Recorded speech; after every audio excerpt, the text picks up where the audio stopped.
शरण शरण हनुमंता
हे बजरंग बली हनुमान,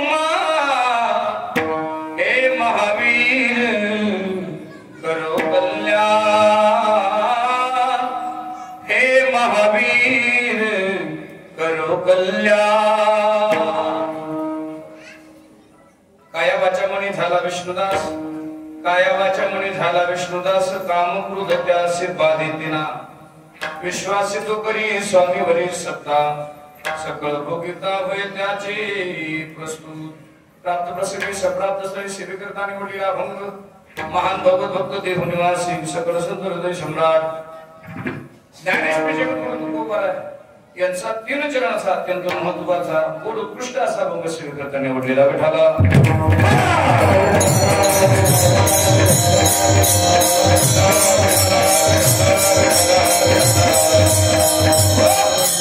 सेवेकरता निवडलेला अभंग भगवान संत श्रेष्ठ तुकोबरा यांचा असून अभंग 3 चरणाचा आहे।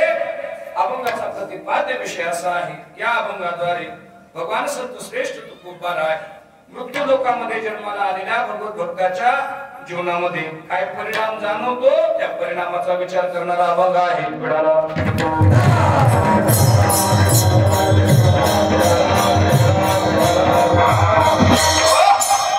अभंग अत्यंत सुंदर गोड जगद्गुरु तुकोबराच्या 3 चरणाचा आणि आजचा अत्यंत महत्त्वाचा दिवस आहे। की निमित्तानं आपण या ठिकाणी सर्वजण एकत्र आहोत। सर्वांना माहिती आहे, आपल्या जिंतूर तालुक्यातील करंजी गावचे सन्माननीय सरपंच श्री बंधुभाऊ दगडूबाजी लांडगे सरपंचांनी या ठिकाणी या मराठवाड्याच्या समोर रोट म्हणजे आपलं जे निमित्त असतं अन्नदानाचं, त्या निमित्तानं ही सेवा आहे। संपूर्ण परिवार त्यांचा, ज्यामध्ये मोठे आहेत पांडुरंग दादा दगडूबाजी लांडगे, त्याच्यानंतर सरपंच आहेत, त्याच्यानंतर अण्णा आहेत आणि अभिजित अर्जुनराव लांडगे या सर्वही चौघाही भावंडांनी मिळून या ठिकाणी हा उत्सव आखला। त्या निमित्तानं उपस्थित सर्व आदरणीय महाराज मंडळी, श्रोते मंडळी तथा सर्व गुरुजन मंडळी, ज्यामध्ये सुंदरपूर ज्यांनी चाल गायली ते श्री हरिभक्ती परायण, संगीत विशारद, संगीत अलंकार, आपल्या परिसराचं वैभव, परिसरातील परिस, परिसराचं भूषण श्री हरिभक्ती परायण उद्धव महाराज, त्यांना ज्यांनी सुंदर गोड साथ केली श्री हरिभक्ती परायण कमलाकर महाराज आणि उपस्थित गावातील भजनी मंडळी तथा आपल्या तिकडच्याच परिसरातील सर्व पंचक्रोशीतील माऊली, तुमचं नाव माऊली महाराज आहे, त्याच्यानंतर आमची यजमान माऊलीच आहे, माऊली जास्त आहेत सध्या। सर्व भजनी मंडळी, सर्व परिचयाची मंडळी आहेत, उभे सर्व टाळकरी मंडळी, ज्यांचं सर्वांवरती प्रेम आहे आणि ज्यांचं सगळ्यांना निमंत्रण असतं, आमचे तनपुरे महाराज, त्यांना खूप धन्यवाद। ते आल्या आल्या म्हणजे महाराज सगळं तिकडूनच आणले, टाळ तिकडूनच आणले, पाखवाज आणला, गायक आणले, वादक आणले, माईक सिस्टीम पण तिकडूनच आणली, स्वयंपाकाचे आणले, आणले कमी रमी वाटते म्हणून माणसं आहे तिकडूनच काय बघायचं काम।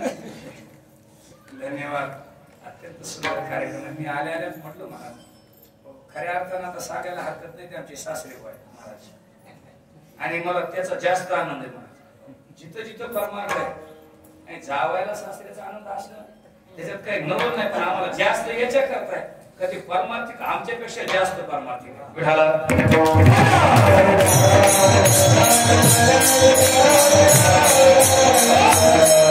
इथली परंपरा अशी आहे, काही ना काहीतरी मागतात भगवंताकडे, मग रोड घालतात। मी विचारलं त्याला, म्हटलं काय मिळेल, ते म्हणजे काय नाही, ते माग रोडला इथं आले, सगळं इथलं त्यांना आवडलं आणि इथं अन्नदान करण्याचा निश्चित केलं।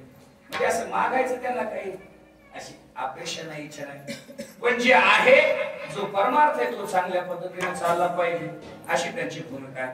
माझ्या समोर बसलेले आपल्या गावातील रत्न सत्यातील वारकरी वैष्णव टाळकरी श्री हरिभक्ती परायण भागवताचार्य, युवा कीर्तनकार, आमचे जनार्दनजी महाराज या ठिकाणी उपस्थित, त्यांच्याही चरणावरती नतमस्तक होतो. अत्यंत वारकरी स्वभावना, फार वारकरी. आता दिंडी पैठणला, त्याच्यानंतर मुक्ताबाईच्या फळावर सप्ताह असतो, इकडं आळंदी पंढरपूरला असतो. अत्यंत निष्काम सेवा त्यांची आहे. त्या दरम्यानचे जनार्दनजी महाराज या ठिकाणी उपस्थित आहेत. आणि खाली बसलेले श्रोते मला खुणवले, महाराज पापाच्या राहिले. मृदंगाचार्याचं माझं फार जुनं नातं आहे, प्रेम आमचं दोघांचं, सख्य मैत्री. आमचे गोपाळ महाराज मृदंग महासम्राट, मृदंग महागुरु, मृदंग महाडोक गोपाळ महाराज कसरकर, त्यांनाही खूप खूप धन्यवाद. हे खाल्लाकडे असतात आमच्या सगळ्या ठिकाणी वाजवायला. गोपाळ महाराजांना धन्यवाद. त्याच्यानंतर पलीकडच्याच परिसरामध्ये आमचे दीपक भाऊ आहेत, जे कुठेही कीर्तन असलं येतात ते. त्यांना काही म्हणायची गरज नाही, काय नाही, त्याला माहिती आहे आपला जावायचा असल्यासारखं. करंजीला असतात, त्यांच्या गावात आसपास शेजारी पाजारी सगळीकडे असतात. चेअरमन आहे, सगळीच मंडळी या ठिकाणी उपस्थित आहेत. सर्वांच्या चरणावरती नतमस्तक होतो. आणि खऱ्या अर्थानं मी ते पाया पडतो, त्याच्यामुळे तुमच्या पाया पडल्या, तुम्ही पडायला नाही पाहिजे पाया माझ्या. याचं कारण मी तुमचा कोणी बोलून काऊन मामी आल्या मी तुमचा जावाय, तुम्ही सासरे जावाय, पाया पडून नाही घेतलं पाहिजे. पडलं मला तुमच्या पाया पडावं असं आहे. चला, अत्यंत सुंदर परमार्थ आहे. आणि परमार्थाचं हे वैभव आहे. आमच्या या ठिकाणी चांगदेवदाजी आहे आणि उपस्थित सुंदर गोड साऊंड सिस्टीम महाराज, त्याच्यासाठी आपल्या टाळी वाजवा. धन्यवाद. याच्यावरच आमचंही नाही तर काय खरं नाही. आणि महाराष्ट्राचे सध्या जनार्दन महाराज एक अवस्था अशी झाली, काय ज्याचा आवाज आहे त्याचाच आवाज आहे. म्हणून तुम्ही आमच्यासाठी महत्वाचे. विठाला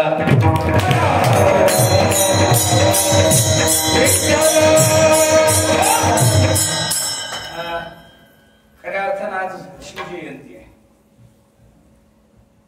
हिंदवी स्वराज्याचे संस्थापक छत्रपती शिवाजी महाराज यांची काय जयंती. आता वाक्य लक्ष देऊ नका. जयंती कशाला म्हणतात, पुण्यतिथी कशाला म्हणतात. हो, जयंती हो देवाची असते. वाक्य लक्ष देऊ नका. जयंती कोणाची, देवाची. हनुमान जयंती देवाची, पुण्यतिथी संतांची. आणि तुमचं माझं झालं तर वर्ष श्राद्ध झालं तर म्हणतोय मी. याचं कारण आहे, महाराजांच्या महिला मंडळी फार प्रेमाने म्हणत असतात, माय महाराज तुम्ही आले नाही आमच्या गावाला काल. काय होतं आजी, आमच्या त्याच्या वरीस श्राद्ध होत. काय होत, वरीस श्राद्ध म्हणजे झालं तर वर्ष श्राद्ध. पण इथे मला आनंद होतो महाराज, या सगळ्याही भावंडांनी मिळून, सगळ्यांनी मिळून, व त्यांच्या वडिलांची पुण्यतिथी. किती वर्ष झालं ना, नाही वर्ष दादाच्या पुण्यतिथी 25वं वर्ष झालं. रौप्य महोत्सव झाला पुण्यतिथीचा महाराज. 25 वर्ष सामान्य नाही पुण्यतिथी होऊन. याचं कारण लक्ष देऊ नये का. हा परमार्थ रुजलेला परमार्थ आहे, मुरलेला परमार्थ आहे आणि सगळ्यांना घेऊन करणारा परमार्थ आहे. मला नवल वाटतं, मला जास्त गावात बोलता येत नाही, करंजी पण ही दात वर राहत. याचं कारण आहे, मी जेवढ्या परिसरात आमची तिकडची मंडळी इकडे आली कुठल्या का निमित्तानं होईना, त्यांनी नानाचं सगळ्याचं नाव घेतलं. याचं कारण आहे, केलं नाव घेण्याचं कारण त्यांना मिळालेला आदर, त्यांना मिळालेला आतिथ्य. नाहीतरी काम यायचंच असतं बाकीच्याच. हो, पण ते कोण कोणाला विचारतं. पण तरी गड्याचं काय कोणाला नाही, काय माणूस पळून गेला, काही असू द्या, रोजही दरबार भरलेलाच आहे. महाराष्ट्रात प्रत्येक गावात असे सरपंच पाहिजेत महाराज. पोलीस स्टेशनची गरज पडणार नाही.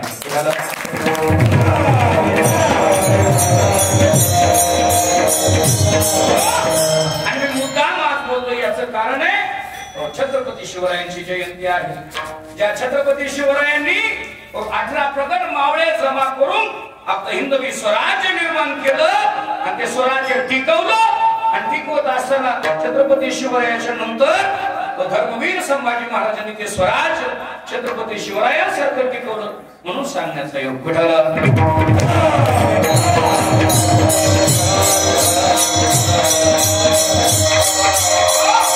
आज छत्रपती शिवरायांची जयंती, जयंती देवाची फार गोड म्हटलेला आहे.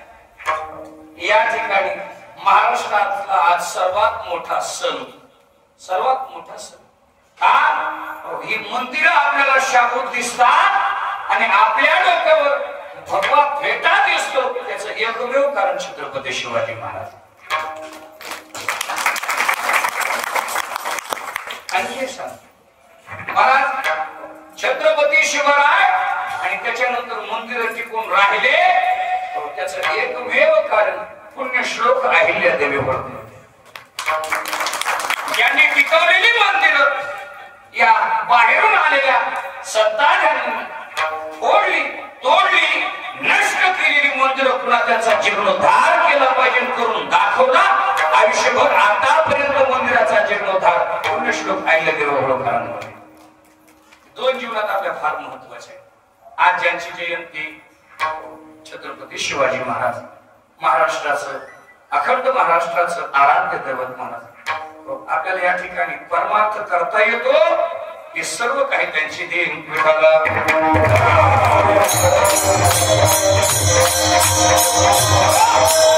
जगात आणि भारतात अनेक राजे झाले परंतु माझ्या राजासारखा राजा झाला नाही आणि म्हणून म्हणावं लागतं काय माझ्या राजाचं नाव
छत्रपती शिवरायांची देण सुंदर स्वराज्य निर्माण केले तलवारीच्या धारेवर रेतेसाठी घाव झेलिले आपुल्या निधड्याच्या हातीवर प्राणपणाने लढले बाबरे शब्द फार लक्ष येतो नाही का विश्वास राजावर माझ्या राजाचं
गड किल्ल्याच्या दगडावर माझ्या देवाचं नाव गाजते गड किल्ल्याच्या दगडावर असं होतं माझा राजा महाराज ज्या राजानं जात नाही पाहिली ज्या राजानं धर्म नाही पाहिला आणि अखंड महाराष्ट्रामध्ये स्वराज्य निर्माण करत असताना संपूर्ण जगाला नीती दाखवली आणि नीतीचं शिक्षण दिलं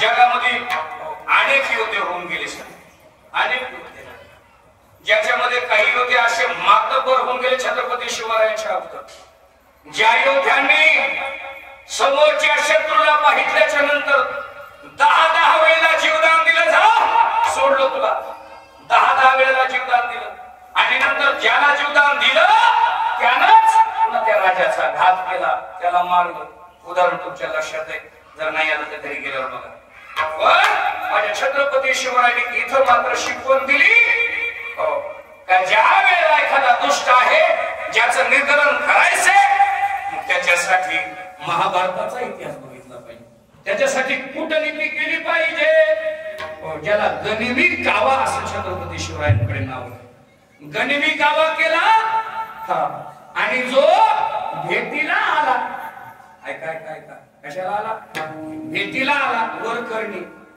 त्याला काय करायचं होतं सगळ्याला माहिती जो भेटीला म्हणून आला आणि त्याची अशी भेट घेतली का कोणाला भेटायच्या लागीचा ठेवला नाही मला जसा नरसिंह भगवंतानं तो हिरण्यकश्यप टाट फाडला तसं वाघ पोटात घातले आणि खान असा टाट फाडला पुन्हा कोणाला शिवताच आला नाही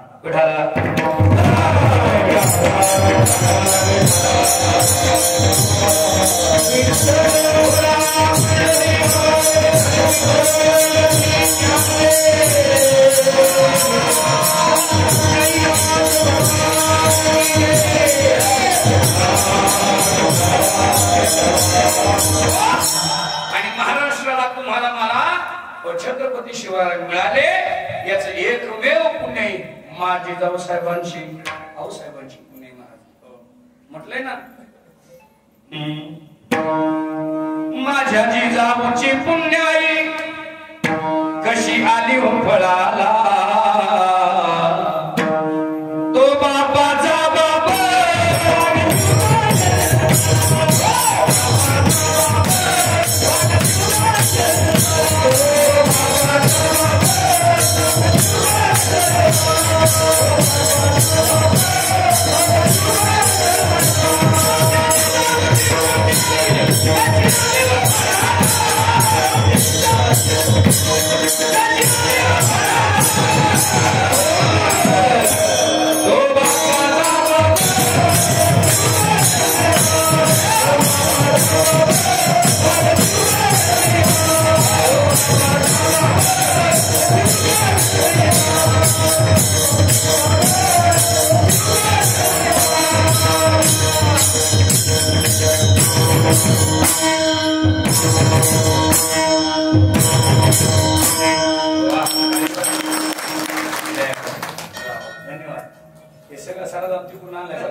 आज फार महत्वपूर्ण आपल्याला हा दिवस पाहायला मिळतो ऐका ज्यांनी स्वराज्याकरता रक्त सांडलं सांगू तुम्हाला आता इथे जास्त काय मुलं नाही पण तरी बारकाली मुलं ज्यांनी आता सध्या एक पिक्चर गाजतो त्याचं नाव काय छावा वा छावा आणि आपण सर्वांनी अवश्य पाहावा तिकीट मागायला माझ्याकडे येऊन ना जरा महाबे म्हणजे 500-600 रुपये अवश्य पाहिजे 130 करोड रुपये लागत लागली त्याला बनवायला ऐका बरं का एवढा जबरदस्त सिनेमा आहे चित्रपट आहे खरा म्हणजे आम्ही कुठलाही चित्रपट पाहावा असं कधी आग्रह करत नाही पण एवढा चित्रपट अवश्य सगळ्यांनी पाहावा आणि आणखी सांगतो मला माहिती तुमची जीवन राहिले म्हणून टाळ्या तुमच्या हाताने वाजत नाही वाजत काय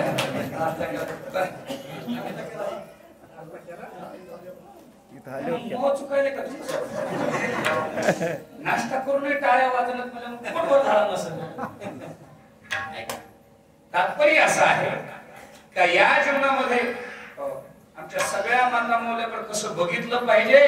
छत्रपती शिवाजी महाराजांना उदाहरण सहित दाखवून दिलं पाहिजे असेल उदाहरण असेल. हो महाराजांचं नुसतं सांगणं नव्हतं जीवनात कसे वागले महाराज. एकच माणूस त्यावेळेसचा पाटील राजाचा पाटील वाकड्या दृष्टीनं माऊलीकडे पाहिलं छत्रपती शिवरायांनी. आऊसाहेबांचं दर्शन घेतलं. आऊसाहेब काय दंड आहे सांगितलं शुभा याला असा दंड केला पाहिजे आपण कोणी माता माऊलीकडे वाकड्या नजरेनं पाहण्याची हिंमत केली नाही पाहिजे. हे करतोय माझ्या राजाचं. आज होत नाही महाराज, आज नाही होत. फार शोकांतिका वाटते महाराष्ट्राची. अशा घटना घडल्याच्या नंतरही तो आरोपीला डायरेक्ट फाशी दिली. त्याच्यावर बी माणसं राजकारण करतात महाराष्ट्रात. अवघडे महाराज एन्काउंटर केला त्याच्यातही राजकारण करतात. तात्पर्य लक्षात ठेवा माझे छत्रपती शिवरायांनी हे स्वराज्य उभं केलं, हा महाराष्ट्र घडवला ते याकरता सर्व सुखानं नांदले. माता मौलांना चांगला अधिकार त्यांच्याकडे चांगल्या दृष्टीनं पाहण्याची नजर तयार झाली पाहिजे. हे माझ्या राजाचं काम आहे महाराज. माऊलीची मा साहेबांची ही पुण्याई आहे म्हणून आपल्याला हे सर्व मिळतं आहे. आता लक्ष देऊ नाही का हे सगळं भोगत असताना हे सगळं आपल्याला वाटायला येत असताना एक दुसरा एक पिक्चर आला बघा. त्या पिक्चरचं नाव आता काही दिवस तो चालला. काय नाव? पुष्पा. पुष्पा झुकेगा नहीं साला. आता वाक्य लक्ष आहे ते पोरायच्या लक्षात आलं बघा. अरे पुढे जाऊन काही काय बसा तिथेच बसा पुष्पा त्याच्यात वाक्य लक्ष देऊ नये का काय झुकेगा नाही साला. आता वाक्य लक्ष देऊ नये का बरं का. मला माहिती नाही आताच्या तरुणाने पाहत असताना तो हिंदी चित्रपट तो या चित्रपटातला हिरो पुष्पा त्यांचा आयडॉल आहे किंवा नाही हे मला माहिती नाही. पण वाक्य लक्ष देऊ नये का आपला आयडॉल कोण असलं पाहिजे. अहो एक नाही दोन नाही पाच नाही 10 नाही 40 दिवस संपूर्ण 40 दिवस अमानुष असा अत्याचार त्या राजानं सहन केला. डोळे खाली केले नाही म्हणून डोळे भुगळं काढले. अंगावरची सगळी कातडी सोडून काढली आणि कातडी सोडून काढल्याच्या नंतर मिठाचं पाणी अंगावर टाकलं चालू भाजत जात होता. एवढा अमानुष अत्याचार त्या राजानं सहन केला. कुणीही यावं गुडघ्याची वाटी काढून यावं, कुणी यावं तलवारीनं लचका शरीराचा फिरून यावा, कापूस जसा वेचतो तसा लचका तोडावा, कुत्र्या मांजराला खाऊ घालावं. अमानुष अत्याचार त्या राजानं 40 दिवस सहन केला. तो माझा छत्रपती सर्जा संभाजी याचा आपल्या समोर आयडॉल हे असायला पाहिजे. खऱ्या अर्थानं त्यांनी 40 दिवस त्या औरंगजेबाला सांगितलं बाबा रे झुकेगा नाही साला. नाही झुकला 40 दिवस. 41व्या दिवशी प्राण सोडला. पण राजा सर्जा संभाजी कधी रडला नाही आणि कधी झुकला नाही. आपले आदर्श आहेत महाराज. आणि आताच्या परत चित्रपटातला जो हिरो आहे त्याची रात्री मी मुलाखत पाहिली ना. त्यानं सांगितलं त्याला 40 किलो वजन वाढवलं लागलं. त्यानं पहिले 40 किलो वजन वाढवलं, जबरदस्त तब्येत तयार केली आणि मग ते सगळं चित्रपट घडला महाराज. आता बघा तुम्ही आता सध्या पोरायच्या तब्येती बघूच वाटत नाही. सगळे काळी पहिलवानच पाव खाऊन आत पाव झाले. त्यांच्या इथे गेल्या वर्षी सप्ताह होता. आता हे गव्हाचे एक पोते उचलायला 2-2, 4-4 माणसं लागत. पण ते मुरमुऱ्याचा नाश्ता होता. मुरमुऱ्याचे पोते आले पोराकडे बरोबर मुरमुऱ्याचे पोते चला चला म्हणजे 2-4 जण एक पोत उचला. आता मुरमुऱ्याचं पोते ताकदच राहिली नाही महाराज. सध्या तरुणाचं ध्येय राहिले नाही. कुठं पोलीस भरतीची तयारी चालू दिसत नाही, कुठं व्यायाम करताना मुलं दिसत नाही, कुठं कसरत दिसत नाही. तात्पर्य असं आहे नुसतं छत्रपती शिवाजी महाराज आणि संभाजी महाराज यांचं जीवन चरित्र पाहत असताना ते कसे घडले ते कसे वागले याचाही आपण विचार केला पाहिजे. विठाला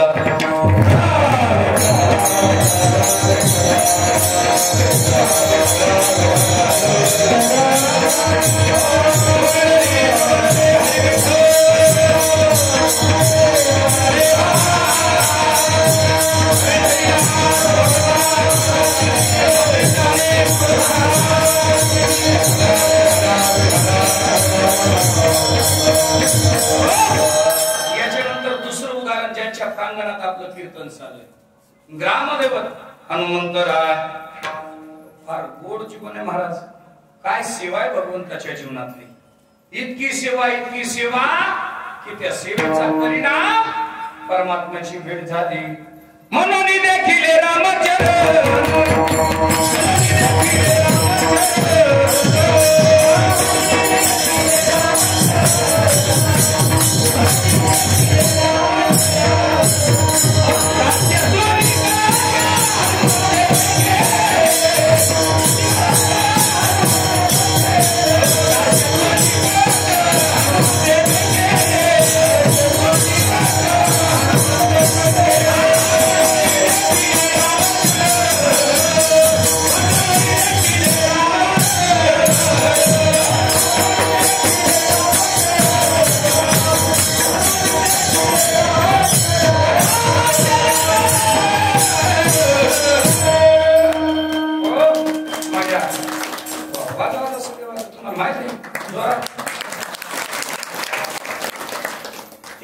तुम्ही बाहेरून पाठिंबा देऊ नका.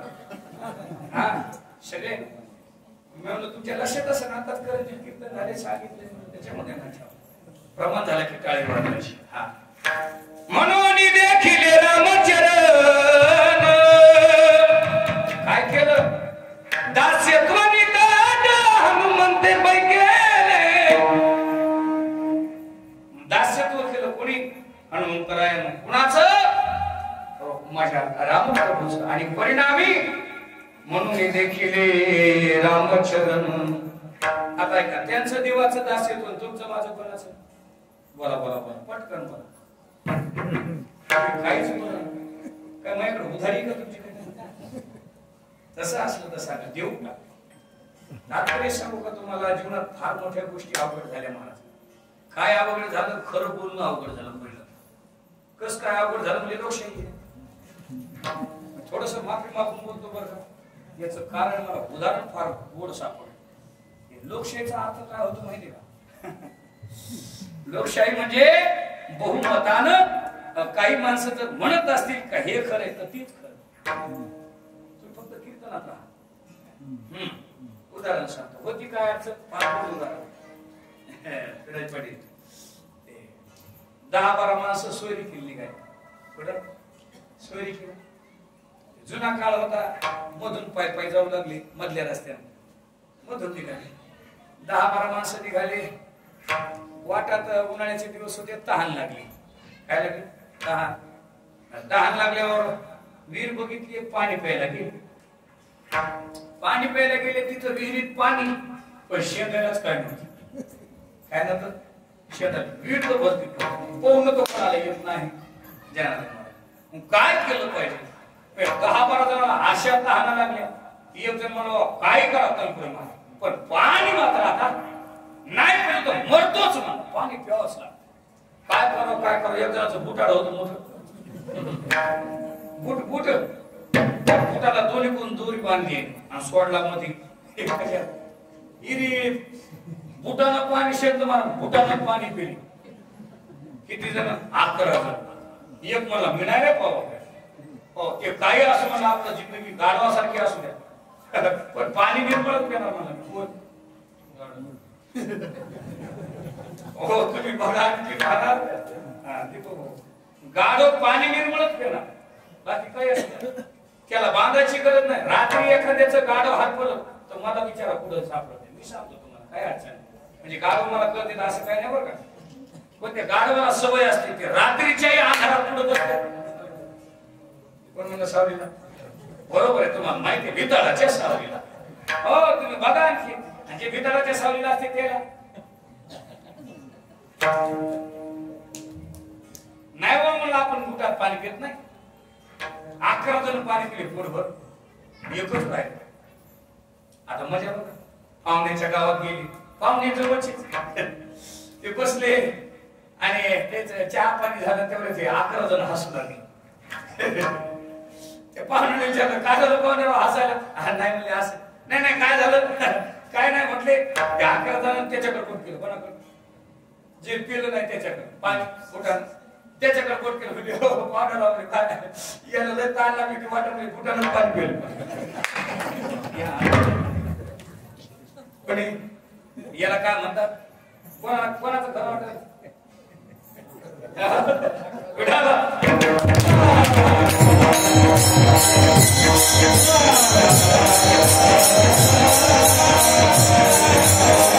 जगाला खरं सांगणं सध्या अवघड झालं. दास्यत्व आपण प्रपंचाचं नाही, संसाराचं नाही, भगवंताचं केलं पाहिजे. खरं सांगणे महाराज, देवाचं नाव खरे, देवाचं चरित्र खरे आणि देव मिळवणं याच्या करता दिलं ना दे हे सांगणे खरं. पण काही आवडत नाही माणसाला, आवडत नाही. महाराज हे नका सांगू, आमच्या फायद्याचं सांगा, आम्हाला इथून याच्यातून काही लाभ होईल का ते सांगा. महाराज म्हणजे लाभच सांगतो, पण असा कसा ऐसा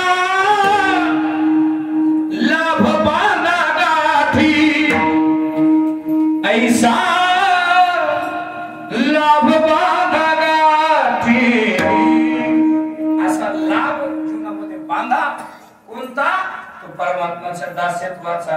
जे तुम्ही म्हणली ती नाहीतरी जगामध्ये असे कितीतरी माणसं जन्माला आले आणि मरून गेले, त्याची पिढ्या तशा गेल्या, पण झाल्यापासून तर काहीच करणं मायच्या बाबा.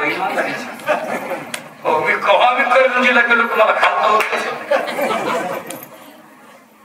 ते होते का नाही पर्यंत पाहिजे. त्या दिवशी मला तुम्हाला करंजीला गेलो मी ते खालता वरतच होते. तर पुढे महाराज रात्री त्या घनसांगीच्या प्लेटवर गुले पाडवले. तिथे बाबा होते, ते तिथे जावायचे. म्हणलं बाबा, मला म्हणलं आमच्या सासवडीत गेलं कसं खालतं वरतच होतं म्हणजे सुधरत किती दिवस झाले जायला ना. मला आता 12 वर्ष होऊन गेली. म्हणजे काय जिंदगी गेली मला सुधरा ना. काय सांगतो, माणसाला कळत नाही. बरेचशा माणसाच्या पिढ्या गेल्या, पण त्यांना परमार्थ कळायचं कळलं नाही, त्यांना जीवनात काय करावं हे कळालं नाही. मला म्हटले किती पिढ्या गेल्या सांगतो म्हटले सगळ्याला, सर्वांनी लक्ष देऊन ऐका. आणि महिला मंडळी, श्रोते मंडळी पार तिकडे त्या झाडाखालचे, तिकडे ते स्वयंपाक करायले, तिकडे मंदिरात बसलेले, मंदिराच्या पाठीमागे बसलेले सगळ्यांना घर देऊन ऐका आणि लावा जा. मी सविस्तर निवांत नको, तुम्ही मोजून मला सांगा किती पिढ्या होतात. मेला पंगा मेला बापू मसना मेला, देखत देखत नाटू पंगो,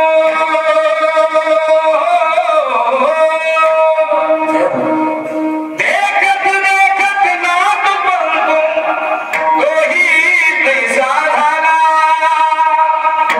देखत देखत नाटू पंगो, तोही तैसा मोठा मोठा.